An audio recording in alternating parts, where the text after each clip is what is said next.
Hello বন্ধুরা, কেমন আছো তোমরা সবাই?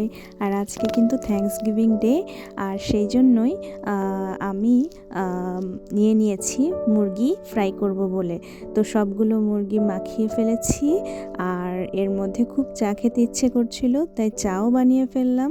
তো চা বানাতে বানাতে ভাবলাম যে তোমাদেরকে একটু দেখাই আমি আজকের যে ছোট্ট ভিডিওটা বানাচ্ছি। আর সেরকম রান্না টান্না করতে পারিনি, ওরকম রান্নাবান্না জানিও না, তো যতটুকু পারি চেষ্টা করি করার জন্য।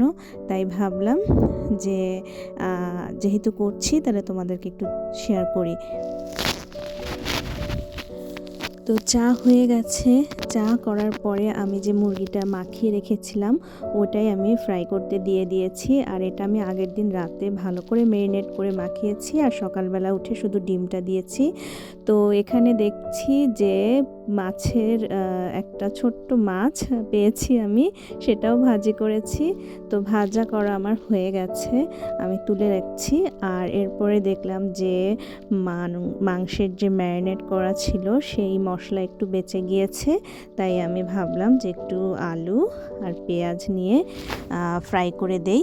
তো সেই জন্য আমি ভালো করে আলুটাকে একদম ঝুরি ঝুরি করে কেটে নিয়েছি, আর পেঁয়াজটাও একদম ঝুরি করে কেটে নিয়েছি। তো কেটে দুটোকে মিক্সড করে আমি সেই মশলাটার সাথে মাখিয়েছি, এবং কিছু বেসন এবং চালের গুঁড়া দিয়েছি যাতে একটু ক্রিস্পি হয়।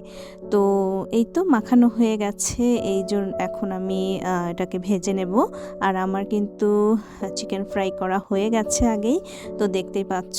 তো এই তো ভাজলাম, ভাজা টাজা হয়ে গিয়েছে। আর এর মধ্যে আমার মা একটু চটপটিও করেছে বিকালে খাবো বলে। আর যেহেতু থ্যাঙ্কসগিভিং সবাই টুকটাক রান্না করবে আজকে, আর তাই আমিও একটু ট্রাই করলাম। আমি একটু ফ্রুট সালাদ বানিয়েছিলাম। আর এই তো আজকের ভিডিওটা আমার এই পর্যন্তই। সবাই অনেক মজা করে খেয়েছি, এবং আমার ভিডিওটা কেমন হয়েছে আর রান্নাগুলো কেমন হয়েছে, দেখতে কেমন লাগছে অবশ্যই জানিও। সবাই ভালো থেকো, আর ভিডিওটা যারা সাবস্ক্রাইব করনি তারা করে দিও। Thank you, tata, and again happy Thanksgiving.